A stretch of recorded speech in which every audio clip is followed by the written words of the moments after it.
Vous êtes 5 à nous suivre en live, donc n'hésitez pas à participer au concours si vous n'avez pas encore participé, bien sûr.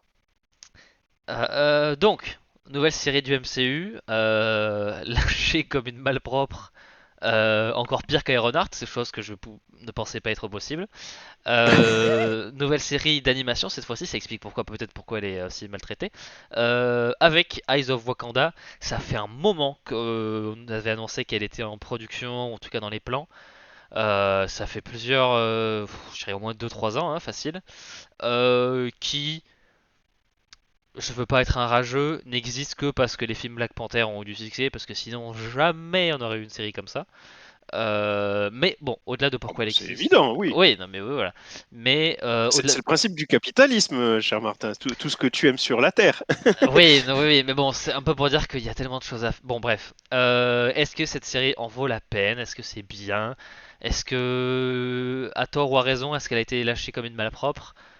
Voilà, on va rentrer dedans. Rentrons dedans. Rentrons dedans. Eh ben, avant de rentrer dedans, je ne sais plus et je suis curieux. Est-ce que c'était clairement un projet qui t'emballait? Est-ce que tu Non. l'attendais de pied ferme? Est-ce que tu étais motivé à la voir? Non. Enfin, disons que j'étais pas en train d'activement vouloir sa mort. Mais franchement, j'étais un peu en mode, franchement, oui, rentre, oui. Euh... Alors, comment j'enlève Matt du concours?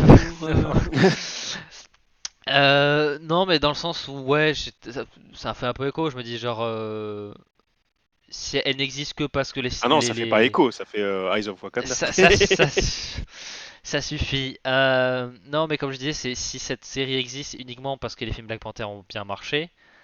Et je dis ça parce qu'en fait, pour moi, il y a tellement de choses à faire avec plein de héros différents qu'on n'a jamais vu dans le MCU. Et on fait des séries comme ça. Oui, c'est comme pour What If, hein, le concept, on est passé à côté du concept. Là, le concept est cool, hein, en soi, voir l'histoire du Wakanda, etc., etc. Mais j'ai un peu l'impression que c'est un peu revoir les mêmes univers qu'on a déjà vus, alors que on pourrait faire plein, plein, plein de choses avec des séries animées et juste rester sur Terre dans le Wakanda. Bon, alors oui, on va dans le passé, etc. Mais j'étais un peu en mode bon, ok, on utilise une occasion de faire une série animée pour faire ça, pourquoi pas, si l'écriture voilà. Mais j'étais prêt à être agréablement surpris aussi, voilà. Donc Donc en gros, tu t'en fous, tu prends ça comme quoi voilà. c'était surtout pour surfer sur ce qu'il y avait avant. Donc c'est un peu le Brock Lesnar du MCU, quoi.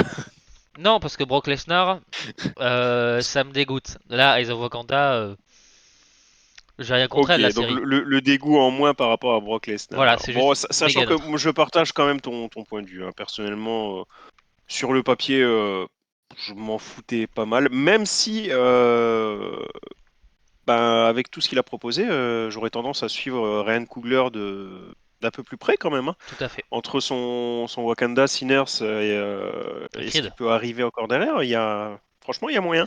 Mais entre le principe et, bah, il faut pas se mentir, l'animation, donc qui est animation 3D, chose que je pense que vous l'aurez compris, ce n'est pas du tout ma came. Moi, j'y allais déjà de base clairement à reculons, quoi. Euh, c'est des bruits de couloir pour l'instant, Dr Bishop. Comme quoi, apparemment, il y a deux, trois films qui étaient entre guillemets attendus et ils sont pas forcément chauds. Et à l'inverse, ils sont quand même plutôt chauds pour le troisième film autour de Black Panther, sachant que c'est pas Marvel, hein, qui a mis le holà sur les films Black Panther. C'est clairement Ryan Coogler qui voulait un peu d'air frais pour proposer autre chose et ça valait le coup puisqu'il a proposé Sinners. Voilà. Donc moi, je suis pas Maintenant qu'il l'a reculant, mais je suis fait, au point mort. J'ai ok.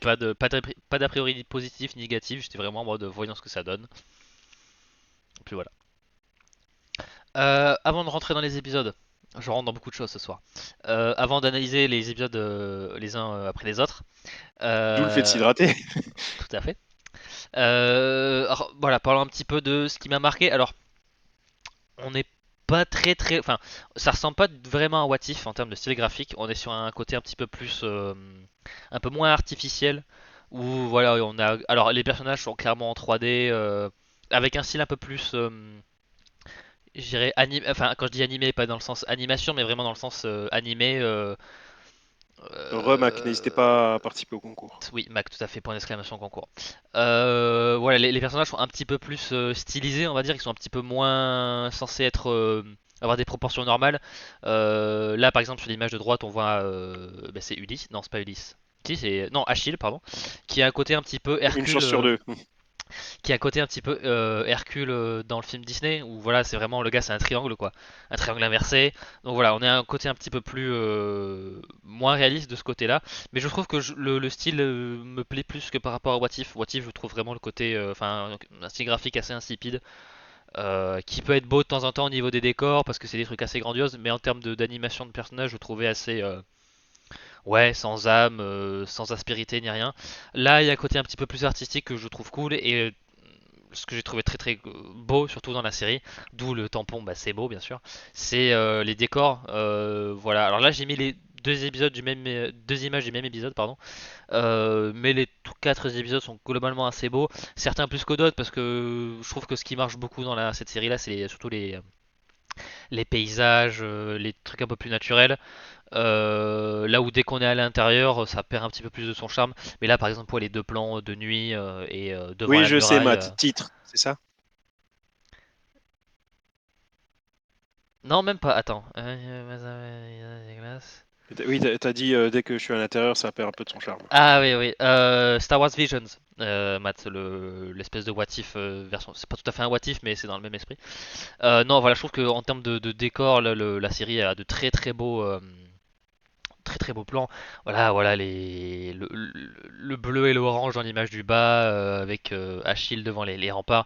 Et même voilà, il y a des plans dans le deuxième épisode avec ouais, la lune, l'eau, l'océan. Enfin, voilà, la série a quand même pas mal plus de gueule clairement que What If, je trouve. Et ouais, dans certains décors, certains plans, etc.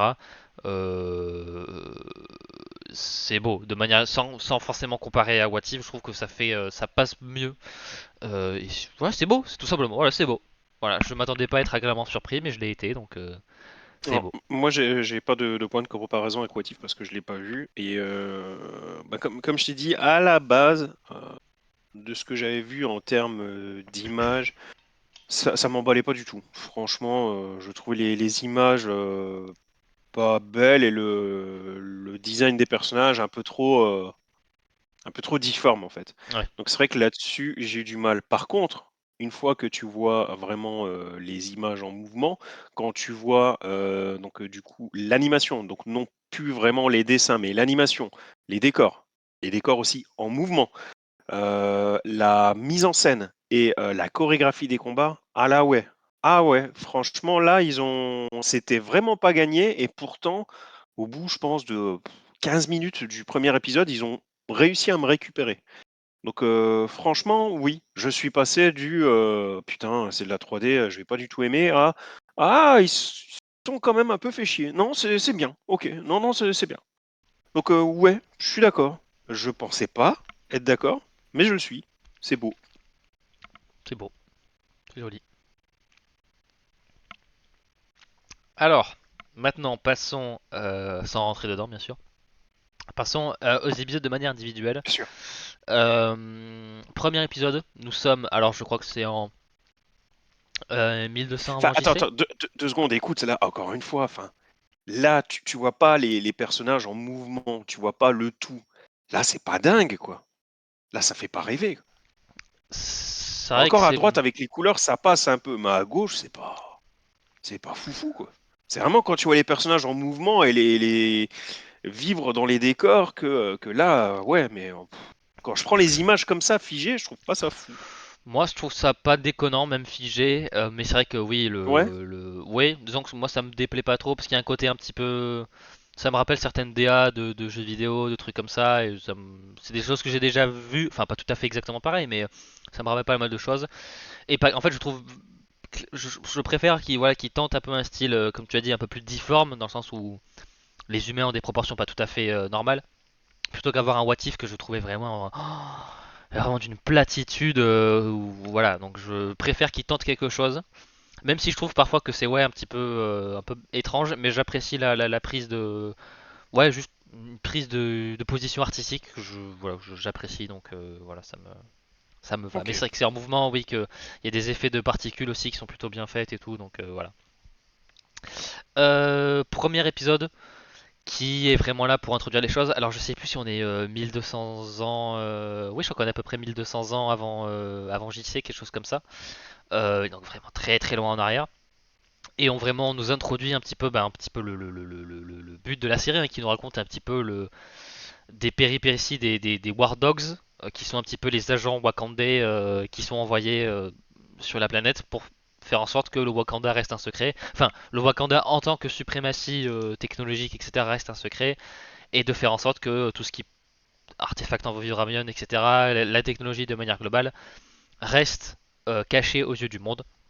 Voilà, tous les 4 épisodes, c'est un peu ça. C'est on suit des gens différents, des War Dogs différents, qui sont amenés à recouvrir des artefacts, etc., etc.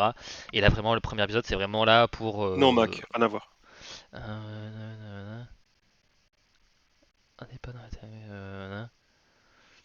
Non, non, non, ben non, justement, le fait que, en fait, si la technologie est aussi avancée aujourd'hui, c'est grâce au. Non, il n'y a pas de. C'est le Wakanda qui a influencé. Non, non, justement, la série est là pour dire que il y a très peu de choses du Wakanda qui sont restées vraiment suffisamment longtemps euh, en dehors du Wakanda pour que ça a vraiment influencé les choses.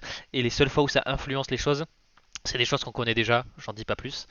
Donc voilà, il n'y a pas de. C'est pas un truc style les anciens astronautes, mais version Wakanda, il y a pas de truc comme ça. Premier épisode, voilà, qui introduit vraiment le concept du truc, le système des War Dogs, les agents renégats du Wakanda, etc. Et c'est là où c'est là où je rejoins l'argument que tu as avancé tout à l'heure sur les chorégraphies des combats, qui sont dans les 4 épisodes qui sont très très bien, surtout dans le Ah ouais. 2 et dans le 3 que j'ai beaucoup aimé. Dans le 3 pour des Et raisons moi, qu'on. le 1 et le 2. Voilà. Mais voilà, on a là, et en plus ce qui est bien, parce que vu qu'on a des périodes différentes, c'est que chaque fois l'armement évolue, du coup on n'a pas tout à fait les mêmes affrontements. Là vraiment, le Exact. premier, c'est vraiment. Le premier et le deuxième se rejoignent parce qu'ils se passent assez proches l'un d'entre eux, à une cinquantaine d'années près à peu près. Et donc c'est beaucoup des combats de lance, de bouclier, enfin des trucs très classiques qui font très guerre de Troie, hein, qu'on voit un petit peu dans le deuxième épisode. Mais pas que. Dans le premier épisode notamment, il y a un côté un petit peu film d'arts martiaux chinois notamment, où des fois il y a des personnages qui utilisent des sortes de rideaux pour faire. Enfin, il y a un côté assez. On se permet de faire des trucs un petit peu plus. C'est de l'animation, donc on se permet d'avoir des trucs un petit peu plus extravagants et tout ça, tout ça. Donc voilà, les trucs de combat très très cool. Alors Euh... sans que ce soit trop quand même, ça part pas dans le, quand Non, tu dis extravagant, ça part pas dans le tigre et dragon quand même, hein. non, non, non, c'est Clairement, sûr. des personnes douées pourraient faire ça. Donc c'est franchement chouette. Oui, oui, oui, on n'est pas dans le wire fou où les gens font 14 backflips. Il y a un petit peu de Voilà. backflip et tout Voilà. ça, mais c'est très. Ça Mais reste ça reste vraiment. raisonnable, oui, Voilà, oui, c'est parce oui. que c'est de Et puis l'animation. ça va être des personnages, on va dire, précis. Là, par exemple, sur l'image en haut à gauche, il y en a un qui est plus, on va dire, agile que les autres. Hmm. C'est plutôt, c'est pas une, c'est pas tout le monde c'est pas tout le monde qui est un surdoué du Oui, kung-fu, oui, quoi, par oui, oui. exemple. La Clairement pas. protagoniste l'est parce qu'elle a un côté un peu entraînée au Wakanda et très agent Oui, elle, c'est son rôle, d'infiltration. entre guillemets. Oui, Plus oui. une femme assez fine. Enfin, donc voilà, ça colle bien. Mais c'est vrai que oui, dans les 5 personnages qu'on voit en haut, ce qui était bien cool, c'est d'ailleurs c'est que chaque personnage a un peu son style de combat, quoi. Il y a une espèce de viking. Je sais pas si les vikings existaient à l'époque, hein, mais tant pis. Où là vraiment, ouais, elle a deux haches, un bouclier. Il y a un gars, c'est vraiment une grosse masse qui combat vraiment avec ses poings et sa force brute. Il y a quelqu'un qui envoie des couteaux de lancer. Enfin, donc voilà, il y a vraiment des styles. Ouais, ils ont chacun un peu leur, oui, voilà, leur style. Voilà, c'est C'est pas bien, c'est dans chouette. tous les épisodes comme ça, mais là dans celui-là, on a vraiment encore en mode, on voit notre protagoniste affronter des adversaires vraiment très très différents en très peu de temps, hein, parce que chaque épisode fait à peu près une demi-heure, 25 minutes. Donc voilà, on n'a pas évidemment des personnages. Et comme tu dis, ça permet encore une fois de donner quand même un bon dynamisme au combat, aux chorégraphies, quoi. Oui, oui, oui, Clairement. oui. Alors Matt, oui, il date d'avant le christianisme, mais là on est genre 1200 ans avant. Ça me paraît un peu beaucoup, mais je suis vraiment pas un expert sur la question. C'est vraiment une question. Mais je sais pas si les Vikings, en tout cas sous cette forme-là, qui auraient pu voyager jusqu'en Grèce. Je sais pas si on est en Grèce. En tout cas, on est dans le bassin méditerranéen, je pense. Euh, mais je sais pas s'ils auraient pu atteindre ces côtes-là aussitôt. Ils ont fini par voyager très très loin, les Vikings, hein, mais plus dans l'Antiquité, début du Moyen Âge, donc je sais pas. Bon, on s'en fout un peu au final parce que il y a des scènes de combat plutôt cool. Mais voilà, premier épisode qui introduit les choses.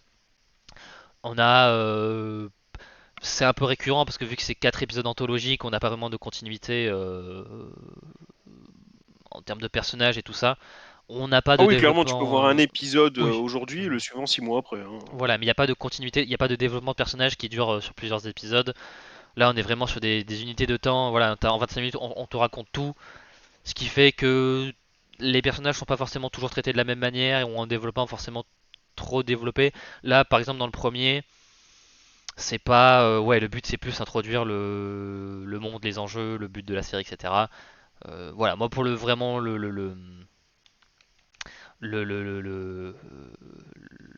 meilleur épisode de la série pour moi c'est le deuxième, qui là pour le coup a vraiment un côté qui cherche un petit peu plus à développer ses personnages, pas énormément bien sûr, Pour moi aussi. mais qui va un petit peu aborder la relation entre Memnon, de son vrai nom Bacchae, avec Achille, durant la prise de Troie par Ulysse, par Ulysse en fait finalement. Euh, voilà, donc la guerre de Troie, enfin l'Iliade, la guerre de Troie, le cheval de Troie est canon dans le MCU, voilà, maintenant vous le savez, où on en profite voilà de cet événement historique pour que Bacchae aille récupérer un autre artefact. Et là pareil, on est dans une bataille assez classique, donc c'est cool de l'avoir c'est cool de l'avoir dépeint dans le MCU. Euh, on a plein de batailles où là c'est vraiment un côté où on a vraiment une plus grande échelle, on voit pas mal de choses. Mais on a quand même des combats individuels plutôt cool. Entre deux personnages spécifiquement, je vais pas dire qui parce que j'ai pas envie de spoiler pardon. Mais voilà, c'était très très bien et on a vraiment le côté relationnel entre Achille et Bacchae, Memnon, qui est un petit peu plus mis en avant, qui est pas, ça révolutionne rien du tout, mais on prend le temps de le faire, ce qui fait que ce qui se Oui, non, passe, c'est bien travaillé, voilà, ce clairement. qui se fait que dans la dernière moitié d'épisode, on est un petit peu plus investi parce qu'on nous raconte des choses qui sont quand même pas juste développement de surface, voilà, on essaie de faire un petit peu les choses bien. Et j'ai quand même bien apprécié le combat de fin, on va dire, qui est assez. On prend le temps de faire une scène de combat entre deux personnages qui prend bien son temps d'être. Qui est plus là où le combat entre Noni, qui était la protagoniste du premier épisode, et le lion, qui était l'antagoniste du premier épisode, là où on les voyait dans différents endroits à se battre un petit peu avec l'environnement. Là, c'est vraiment deux adversaires qui s'affrontent. Et c'est vraiment typiquement juste en termes de technique, d'armement, voilà. Donc c'est vraiment un combat plus sans stipulation, hein, pour reprendre les termes du catch. On n'a pas de stipulation, c'est juste ils vont se taper dessus et Ah, c'était cela très dit, bien. on pourrait presque parler de. Tu me fais une belle passerelle là, parce que je voulais rebondir sur ce point. C'était presque quand même un First Blood match. Pourquoi? Parce que, mine de rien, il y a quand même plus de sang que ce que je crois, que ce que je pensais, quoi. Sur le premier épisode, tu as quelques gouttes, mais sur le deuxième, tu en as clairement un peu plus, quoi. Donc, ouais, franchement, en plus pour un dessin animé, et en plus pour un truc Disney, Mm, il y a un peu de sang quand même. voilà. Ah, c'est pas un mec égorgé qui va pisser le sang pendant 4 heures, hein, c'est pas ce que j'ai dit. Mais oui, un peu de sang. Oui, oui, Mac, quand je dis oui, les guerres dans la région de Troie, tout ça, oui, ont existé. Après, avec le grand cheval et tout ça, là, c'est plus du récit d'Iliade, d'Homère, tout ça. Donc, ça s'est probablement passé sous une forme ou une autre. Mais bon, les récits oraux qui se transmettent, enfin, c'est souvent sujet à des exagérations et compagnie. Mais là, c'est vraiment la prise de Troie mythique, quoi. On a vraiment le cheval avec les Troyens à l'intérieur et on va leur péter la gueule, quoi. Hélène, Paris, tout ça. Euh, Épisode 3 que j'ai beaucoup aimé, pas pour les mêmes raisons, mais uniquement parce que voilà, ils ont mis un Iron Fist. Alors c'est dans les trailers, donc je me suis permis de le mettre. Euh, Iron Fist, et moi évidemment, dès qu'il y a un Iron Fist, ça me fait plaisir, parce que je trouve que c'est un personnage qui a le potentiel d'être tellement stylé, qui s'est fait maltraiter et par Netflix, enfin non, juste par Netflix en fait, en termes d'adaptation. Donc j'espère Oui, qu'on mais c'est verra. c'est déjà pas mal. Oui, c'est déjà pas mal, mais c'est un personnage que j'ai trouvé genre méga stylé et il y a qu'à voir comment l'Iron Fist est dans l'épisode. Non, Matt, tu as déjà fait la blague la semaine dernière, je m'en souviens. Pas la peine de le dire. Euh, non, voilà. j'aime beaucoup le personnage et la manière dont ils l'ont mis en scène, quoi, tout simplement. J'ai trouvé ça méga méga cool. On voit bien que le protecteur de. Alors, on voit pas Kunlun, je préfère le. Voilà, on voit quelque chose qui s'en rapproche, mais je suis pas sûr que ce soit Kunlun. Enfin, j'en sais rien. Euh, Mais voilà, je trouvais le design était cool. Comme on l'a dit, vu que les scènes de combat, les chorégraphies de combat sont bien. Là, en plus, on a encore un style différent parce qu'on est sur un style bah, beaucoup plus arts martiaux, asiatiques. J'ai pas envie de dire kung-fu parce que ça peut faire Non, très. mais il y a un mélange de genres, t'as raison, c'est clairement Voilà, chouette. où c'est bien. En plus, ça me permet de voir un petit peu bah, comment les Wakandais se battent et comment ils peuvent s'en sortir face à quelqu'un qui a un style beaucoup plus euh, Asie de l'Est à peu près. Voilà, c'est très très cool. Et en plus, ce que j'aime bien, c'est qu'il montre bien que l'Iron Fist est. C'est. Alors, on dit souvent ça, quand on me dit Batman c'est le meilleur détective du monde, mais après t'écris 14 milliards de personnages qui sont des détectives, et c'est compliqué de. Pour des personnages qui sont que détectives, c'est un peu compliqué de les mettre moins bien que Batman. Là par exemple, on dit souvent qu'Iron Fist est censé être le meilleur combattant de l'univers de Marvel, sauf qu'à côté tu vas avoir des gens comme je sais pas Elektra ou Black Panther ou enfin plein de gens comme ça qui sont aussi censés être les meilleurs maîtrises enfin maîtres d'arts martiaux etc. Donc bon, mais bon, c'est censé quand même être un combattant assez redoutable, hein, donc même sans le point, euh, de par voilà sa technique voilà. Mais il y a aussi le côté de, il y a le point du dragon immortel, hein, tout simplement, qui est censé les rendre juste assez inarrêtables. Iron Fist, enfin quand je dis Iron Fist, vraiment le pouvoir qu'on voit pas utiliser si souvent que ça. Ce qui est un peu dommage, j'aurais bien aimé le voir un petit peu plus. Mais ça a été utilisé avec parcimonie.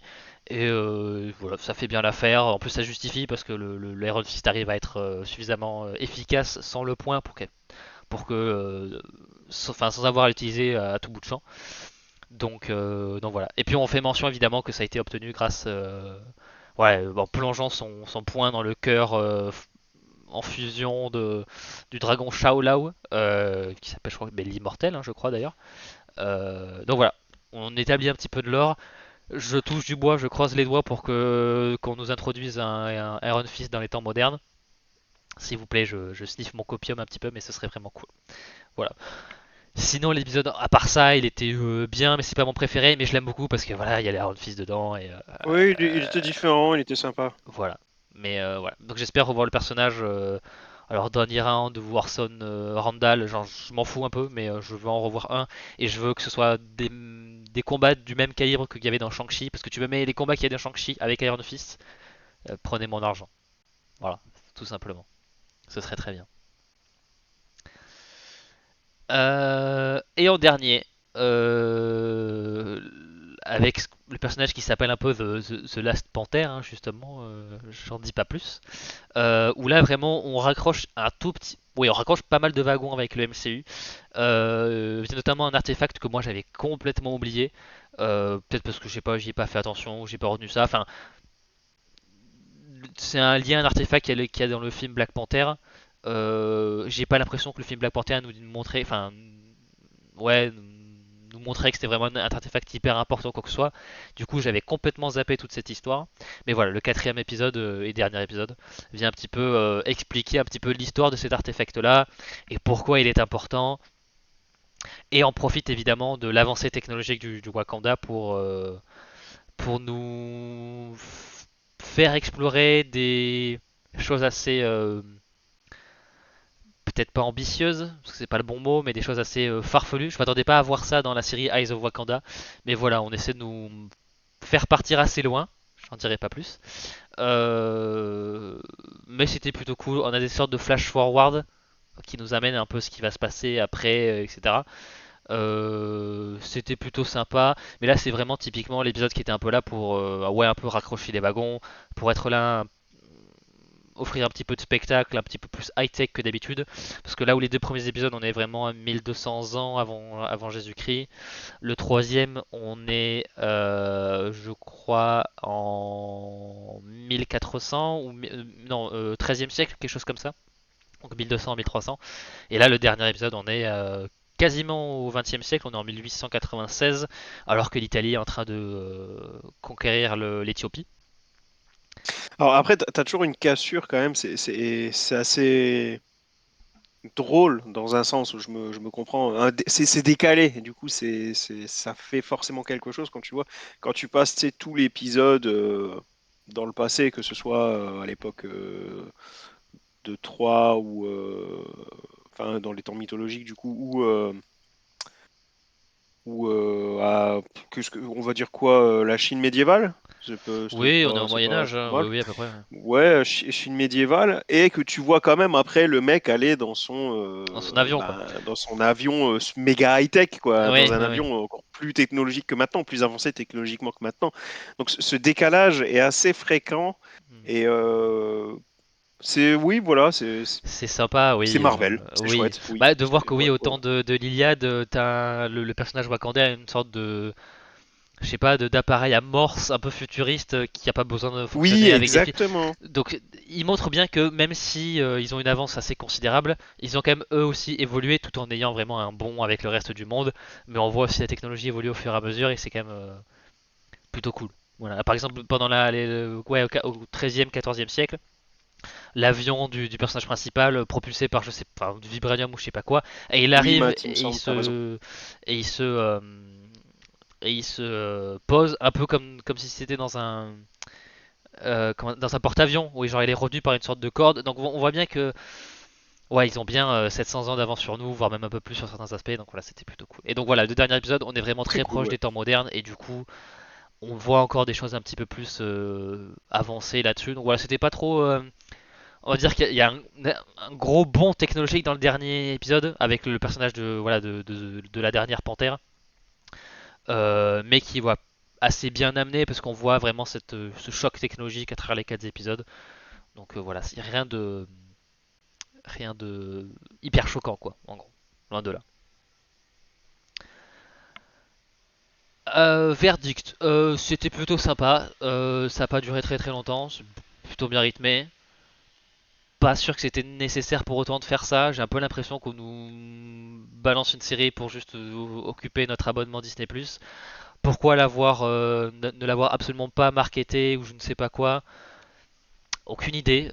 Franchement, je sais pas. Entre Ironheart et ça, j'ai un peu l'impression qu'ils sont en train de lâcher tout ce qui leur paraît avoir peu d'intérêt. Un peu dommage parce que c'est sympathique, mais rien. Ça va pas me marquer. Je suis pas spécialement partant pour une saison 2. Enfin, je vois pas ce qu'il pourrait raconter vraiment de plus. Voilà, c'est un petit peu dommage d'être un énième projet du MCU qu'on oubliera dans 2 mois, mais c'était pas déplaisant pour autant. Bon, après, ça complète le lore, quoi. Ça Oui, approfondit oui, un oui. peu l'histoire wakandaise, leur état d'esprit. Faut pas le voir, faut pas en voir plus, hein. Et effectivement, non seulement je pense pas qu'il y ait un intérêt pour une saison 2, mais en plus, effectivement, j'en veux pas. Alors non, c'était pas nécessaire. Après, franchement, les séries nécessaires pour Marvel deviennent quand même franchement rares. Après, le format, là, pour le coup, il était quand même plutôt bienvenu, je trouve. Bien plus que pour Ironheart, en tout cas. Mm, Euh, ouais. Là, le côté 4 épisodes, une demi-heure, même si tout est balancé en un coup, dans le sens où c'est une série enfin une série anthologique, ça passe mieux. Franchement, là, c'est plutôt cool. Et au Ouais. final, bah, moi, verdict, bah, agréablement surpris. Clairement, je me voyais abandonner après le premier épisode. Finalement, voilà, j'étais curieux, j'ai tout regardé. C'était chouette. Voilà. Si je pense que je la recommanderais quand même. Plus en 2 heures, c'est plié. On Oui. peut. C'est pas indispensable, mais je pense que Ça va, quoi. ça peut vous distraire une bonne partie d'une après-midi, quoi. Bah, personnellement, je lui mettrais un 6,5 sur 10. Tu mettrais combien? Que ça nous fasse une belle note sur 20. Bon, je me donnerais un bon 7, quoi. Bah, ça fait un 13,5 sur 20, et je pense que c'est clairement ce qu'elle vaut, mine de Ouais. rien. Voilà, les amis.